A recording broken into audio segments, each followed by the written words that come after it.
Well, some of you were here a year ago. I think not a lot of you, but a year ago, you may remember, we started 2024 with a little series called More and More in 2024.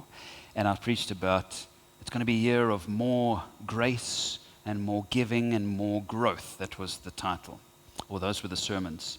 So over these last few weeks that I've been off, I've been playing with all these ideas. Shall I do Jump and Jive in 25, Look Alive in 25, Time to Thrive in 25? They all just felt a little bit silly, I think. And then I listened to the two sermons that were preached here when I was away. Richard's sermon of the churches in Revelation and how it gives us an idea of the spiritual traps that we can fall into and to avoid them. Great message from Rich. Ronell spoke about Comrades Marathon and about being a bus driver and all of that. And I thought, you know what? They've covered it. They've covered the practical stuff. Normally at the beginning of the year, I would do a very, let's live this way in 2025 sort of a message. But I think that they covered that those last 2 weeks. So I encourage you to listen to those messages if you haven't. So instead of preaching a kind of a new year, new habits, new vision type of a series, I thought that we could spend the rest of January fixing our eyes on God. Not looking so much at ourselves and our habits, which is okay to do, but considering very strongly who God is, and what He might be saying to us as the year begins. We mustn't forget that it's all about Him. I think often at the beginning of the year we can get wrapped up in our own stuff, right? But it's about Him. And so what we're going to do for the next 4 weeks is spend some time with the Apostle John and his writings in the New Testament and see how God reveals Himself as we do. John, of course, wrote John's Gospel, the account of Jesus' life. And John also wrote the 3 letters at the back of the New Testament, 1 John, 2 John, 3 John. And of course, he wrote Revelation, that fascinating book right at the end. John has a really unique way with words, and if you look at his writings, you see the same themes pop up. In fact, a few years ago at our Wednesday night Bible study, we did a long walk through 1 John. And what we did was we would take a passage and we'd circle the words that he repeated. And it was amazing how he would say the same word time and time and time and time again in one passage, because he loved a theme. He loved to work on a theme. So for these next 4 weeks, we're going to take some of his favorite themes, look into them, and ask God to reveal Himself as we do. And of course, we're starting today with the theme that John loves, that God is light. John loved to talk about light and darkness. If you look through his writings, light is almost in every chapter. 26 times John says the word light in his writings. And he used the word darkness 15 times. South Africa, we talk a lot about light and darkness. The ESCOM thing, I think, makes us that way inclined. A few years back, Shireen and I were still living at Mseni when I was ministering there. And we were in like the little flat there at the back. And the power went off, I think it was the day after Christmas. And of course, no one's at work. Nobody did anything. So we were in this little prefab hut. No electricity. It was so hot. And it was this, in the conference center there, or in the little community center, it's very dark at night with no lights. It was like quite eerie, sitting in this little hut in the middle of nowhere, it felt like, in the dark. So we would light our candles and run our teeny little generator just to keep things going.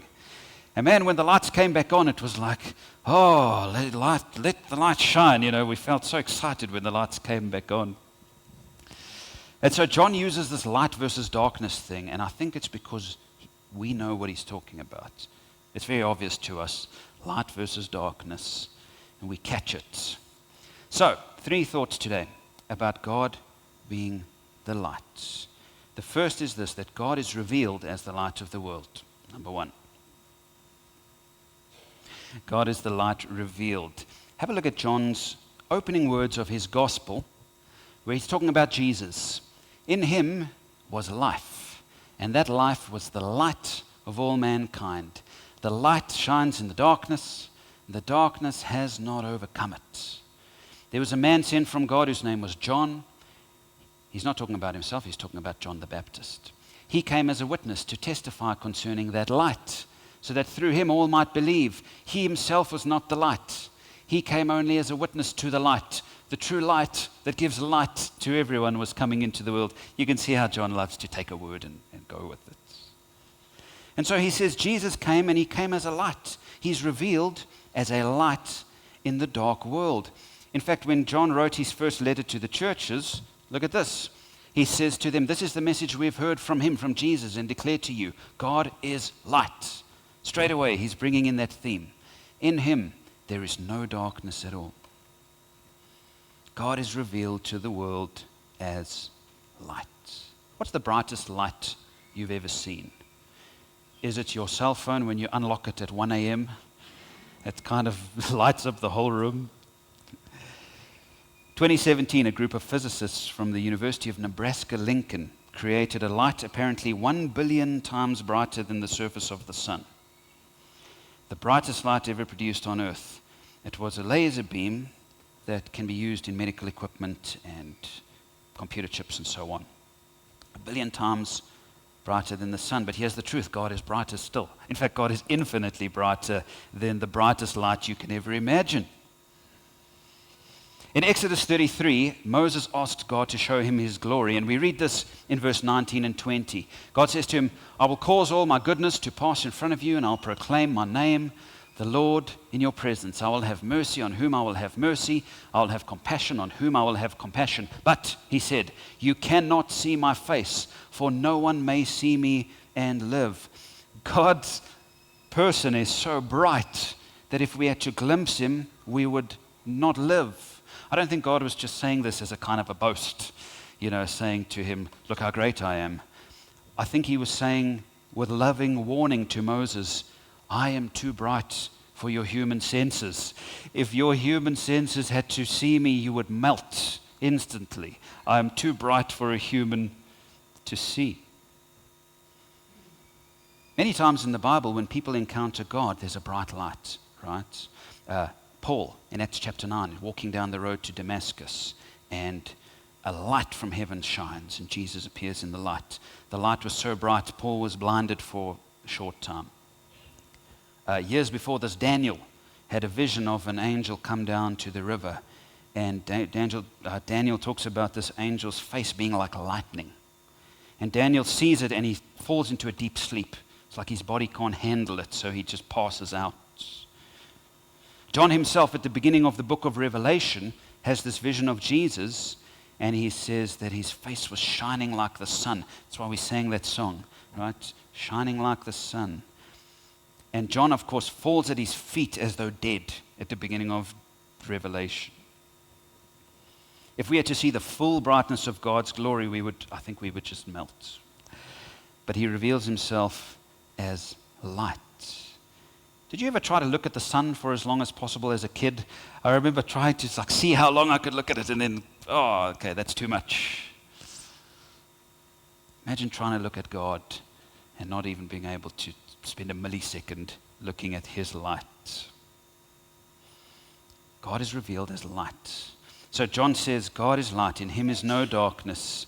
Friends, when we sing, shine Jesus shine, and when we sing light of the world, are we thinking, this God is unthinkably great in his brightness. His light is so great. We worship him because he's so far above our comprehension. Worship God this year. Worship God this year as the light, as so great and so dazzling and so glorious that you can't even look him in the face. But here's another thought. God is light because he is pure and holy and without sin. This word light that John uses is not just about a physical manifestation of God being bright, but how God is sinless and good. Jesus himself said this during his ministry. John chapter 8. I am the light of the world, Jesus says. Whoever follows me will never walk in darkness, but will have the light of life. Now, when Jesus was walking around the earth, people could look at him and not fall in a dead faint. So it wasn't about a physical manifestation of light. It was his character was perfectly light, was perfectly pure and holy. Jesus shone because he was perfect, because everything he did reflected the character of God. The writer to the Hebrews says it like this. I love this in Hebrews chapter 1. The Son is the radiance of God's glory and the exact representation of his being. Jesus was revealed as the light, as the exact representation of God, worthy of our praise. Why do you come to worship on a Sunday? Is it just to socialize a bit, to get a bit of a message and go? Those are good things to do. But we're here, friends, to marvel at the light. That's why we come to church above all. It's to give glory to the light. It's to tell God how amazing we find him. You know, in a world full of darkness, I need a God who is light. I need a God who is not dark, who is not full of hate, who's not selfish, who's not abusive, who's not corrupt. I found him. I found him. I found the one true God who is light. I hope this is going to be a year where we are constantly amazed at the radiance of our God. So think about this, all right? Having an encounter with this God is like stepping into the light. Or it's like having him shine his light into us. To put it another way, the light that is revealed in God must be received, number 2, by us. The light must be received by us. I love this verse from Paul that sums it up.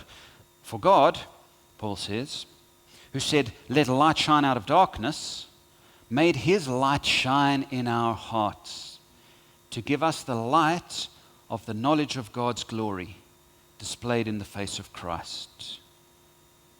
So here's the good news, friends. The God who is brilliant and dazzling and so bright we can hardly even see him wants to shine his light into our hearts and into our lives if we will receive him. If we will simply say, "Yes, Lord, shine your light into me, dispel the darkness, and come and live within me." Have you made that step? Have you received the light? It's a wonderful thing to receive his light shone into your heart. It changes everything. For one thing, it opens your eyes. Do you know what the definition of light is? I've got it here. Light is the natural agent that stimulates sight and makes things visible. Makes sense, right? You can't see if there's no light. So light stimulates sight. Now we just sang, "Light of the world, you step down into darkness, open my eyes, let me see." When Jesus shines his light into our hearts, it opens our eyes and we start to see the world in a whole different way. The world lights up in a beautiful way when his light is shone into our lives. C.S. Lewis said this. I love this quote. He said, "I believe in Christianity as I believe that the sun has risen. Not only because I see it, but because by it I see everything else." Isn't that a wonderful thought? When you've received God's light by faith, the world looks different to you. You step out of the darkness, you start seeing with the eyes of faith. Suddenly, your relationships look different because you're seeing through the eyes of God. Your job looks different. Your calling looks different. Your struggles look different because you're seeing them through the light of God. This can be painful sometimes. Think of it. If a room has been shut and darkened for a long time, light kind of has a startling effect on the room. Right? If you're in a dark room and you light a candle, not much happens. You can maybe see a little bit of dust. But if you're in a dark room and you throw open the drapes and light starts streaming in, you see like dust everywhere and you see mold everywhere. When light shines, you start to see things that you maybe didn't see in the dark. And that's difficult because, sometimes you want God to shine his light, but when he does, the dust starts to fly up and the mold starts to be exposed, and that's hard. Have a look at these words of Jesus in John chapter 3. He said this is the verdict. Light has come into the world, talking about himself, but people loved darkness instead of light because their deeds were evil. All that dust and mold, that's your evil deeds. Everyone who does evil hates the light and will not come into the light for fear that their deeds will be exposed. But whoever lives by the truth comes into the light so that it may be seen plainly that what they have done has been done in the sight of God. Maybe you've been avoiding letting God shine into your heart because it's going to bring up some dust and some mold, and you don't really want to go through that. You want it to stay hidden. But friends, God is a God of grace. His desire is not to hang you out to dry because there's a bit of mold in your life. He wants to shine His light into the dark heart of yours to cleanse it so that the dust can be swept away and gotten rid of. Will you receive His light today and let Him come in and clean up the stuff that was covered up? Or are you going to keep loving the darkness because it doesn't expose you? Oh, it's so much better to step into the light. And once you do that, you'll find that His light guides you as you go forward. Look at this verse in the Psalms. Your word is a lamp for my feet and a light on my path. When He shines His light and you start to live your life, you get guidance. The Bible starts to come alive because you see in it ways to live and guidance for your life. Prayer starts to become exciting because God is guiding you as you pray. Without the light shining into your heart, that can't be true. But once He's shone His light, you have a guide going forward. And friends, there's all sorts of false lights in the world, artificial lights trying to get you to follow them. In fact, I read a story about a bunch of men on the coast somewhere years ago who, many years ago, before technology and so on, they would hang a lantern around a donkey's neck and at night take the donkey up onto the shore. And ships coming in would see a light and think that it was like a guiding light. And so they would bring the donkey to the rocks, and the ships would come in towards the light and get dashed on the rocks. And then the men would jump in and start stealing the stuff in the ships. I think there are a lot of false lights out there trying to get you to follow them, and in the end, leading you in the wrong directions. Think of this world and all the information out there. Everybody trying to get you to follow them, listen to them. Be sure that you're following the true light. Be sure that Jesus is your focus because He is the light of the world. Look at what He said, these puzzling words in Luke chapter 11. Jesus says, see to it then that the light within you is not darkness. Make sure that what you think is light is not actually darkness. Make sure that you're following the real light and that you're not, going after a counterfeit light. Do you remember that Satan is described as masquerading as an angel of light? He tries to make you think that what you're doing is light. But if you're looking at Jesus, you'll know what true light is and you'll know what true holiness is. Friends, let Him shine His light in so that you can be guided in your life. And His light warms us. His light warms us. Shereen and I, on our honeymoon, we went to the Underberg, Lake Navarone, a beautiful place in the Underberg. So we went, stopped in Howick, you go through Howick, you take the road out to the Underberg. And somehow, this was 2014? 2015. We were, maybe the GPSs weren't that good back then. So we had the GPS on, and it took us to the middle of nowhere. So this road went on much longer than we thought. And next thing, it was getting dark, and we arrived, and it was just a field. I thought, this can't be right. So we had to find our way.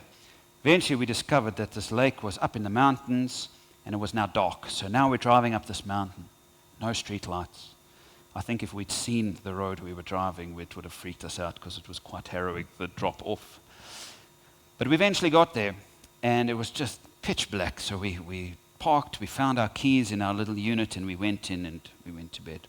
We woke up the next morning and we opened the windows and it was just light. And we looked across and there was this big dam, and across was a mountain with some snow on the top.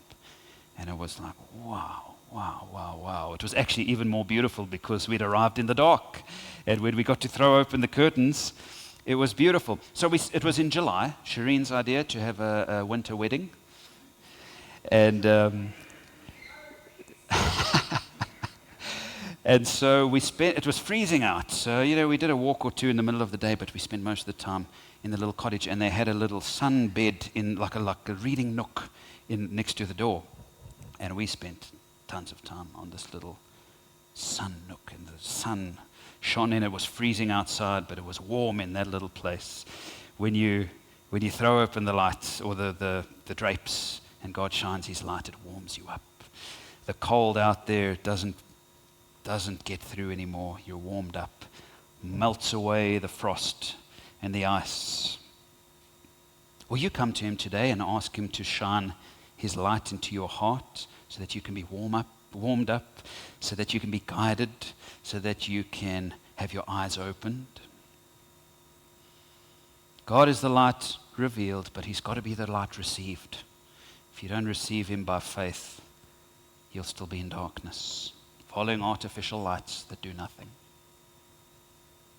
But once you've received this light, friends, it becomes your great joy, number 3, to reflect the light to others. John said this, if we walk in the light as he is in the light, we have fellowship with one another. And the blood of Jesus, his Son, purifies us from all sin. Hearts that are filled with the light of Christ are hearts that love, that have fellowship with one another, that forgive and bear with one another's difficulties and squabbles and hard moments. When his light is in us, we're cleansed, we're purified, we're made new, and we begin to shine his light to others. In fact, Paul said this in Ephesians chapter 5. I love these words. For you were once darkness. Never mind living in darkness. You were once darkness yourself. But now you are light in the Lord. Live as children of the light. The Christian gospel, my friends, is not just a forgiveness gospel. It is that, and it's wonderful to receive his forgiveness, but it is so much more. It's about light shining into your heart and then reflecting out of you in the way that you live, living a holy life by his grace. In fact, let me share some more words from Scripture, from Jesus himself. In the Sermon on the Mount, he said, you are the light of the world. So remember a little while back he said, I am the light of the world, talking about himself. Now he says, you, my followers, you are the light of the world. A town built on a hill cannot be hidden. Neither do people light a lamp and put it under a bowl. Instead, they put it on its stand and it gives light to everyone in the house. In the same way, let your light shine before others, that they may see your good deeds and glorify your Father in heaven. It's a dark world, my friends, but you and I who have received the light, if you have a great, joyful duty to reflect it back to the world so that people may see the glory of God in us. Are you shining the light? Oh, we sang it with great joy. This little light of mine, I'm going to let it shine. Did we mean it? Are we going to reflect that light that God has given us to the world? There's a Pink Floyd album called The Dark Side of the Moon. Those men who were born in the 50s and 60s know what I'm talking about. During the recording of this album, the producer had a bunch of random people come in and he just asked them questions and he recorded them talking their answers. And all throughout the album, there's these voices that come in. It's very interesting. Random statements all throughout the music. And one of the things he asked them was, what is the dark side of the moon? And right at the end of the album, in the last few seconds, the music fades out and you hear the sound of a heartbeat, and suddenly a voice comes in just faintly in the background. You can hardly hear it unless you crank it up. And it turns out that this was the doorman of the recording studio. They got him in. They said to him, what is the dark side of the moon? And he said this, and you hear it at the end of the album. He said, there is no dark side of the moon, really. Matter of fact, it's all dark. The only thing that makes it look light is the sun. The scriptures teach that. The heart is dark and rebellious.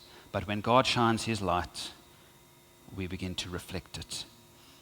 We begin to reflect the light that he gives us.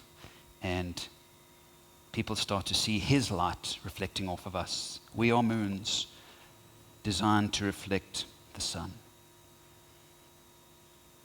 Friends, when we start to live lives of love, of goodness, of kindness, when we start to reach out to those in need, carry the burdens of each other, when we show mercy and grace and forgiveness to those around us, when we stand firm in our faith and stop participating in the evil of the world, God's light shines and the world is changed bit by bit. Let me close with a story. I'm going to read it. It's going to be easier if I read it. There once lived a devout young prince, and he ruled a mountain kingdom.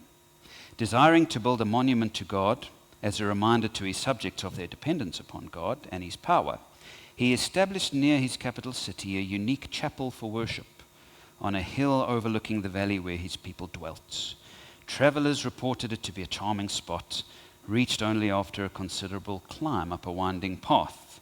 The house of worship was a lovely piece of architecture, its art glass windows reflecting all the changing colors of the day, suffusing the interior with the soft glow we associate with quiet, meditative moods.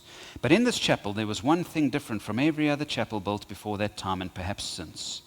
For in the place of chandeliers or wall lamps for illumination, there were scores of little niches in the walls to hold individual lanterns. And these lamps were brought by the worshippers themselves. Hence, on the evenings appointed for worship, all through the valley, little flickering lights could be seen in the hands of the devout as they wound their way up to the church on the hilltop. Each little lamp contributed but a feeble radiance in its modest bracket. But when all the congregation were there, the chapel was brilliantly aglow with warmth and beauty. No one dared stay away from the service and leave his lantern bracket dark. The dependence of each member upon every other member fostered a fellowship that was rich in sympathy and goodwill. We need your light at this church.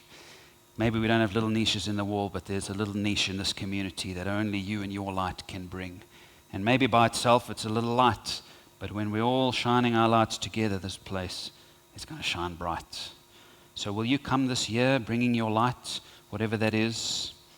Will you come and bring it and be part of what we're trying to do here, which is to bring the light of Jesus to the world? We're going to close the service differently today. Instead of singing a final song and doing the benediction together, we're going to ask you to come forward and light a candle and just place it on the little stone rail here. We've got candles on each side and a little candle that you can light your candle. So as we sing our final song, I'm going to ask the band guys to join me. We're going to sing a song about shining the light. Would you spend a bit of time maybe in prayer just asking God to shine his light into your heart? Maybe you need to just recognize him as the light for the first time. Maybe for you, you're going to finally receive his light. And as you pray now, that's going to be your moment. Maybe for you, you realize you need to reflect his light, and so you're going to pray that he does that. And then when you're ready, when we're singing or when we're done singing or whenever you like in the next little while, would you come forward and just light that candle as a sign of your prayer and place it on the rail here, and then you can go. And as you go, don't leave your light here. I know it's symbolic of us kind of being a symbol, a big light together. But go out ready to shine that light into the world so that the people of this church take the light into the community. So, in your time, come forward. We're going to sing as you do.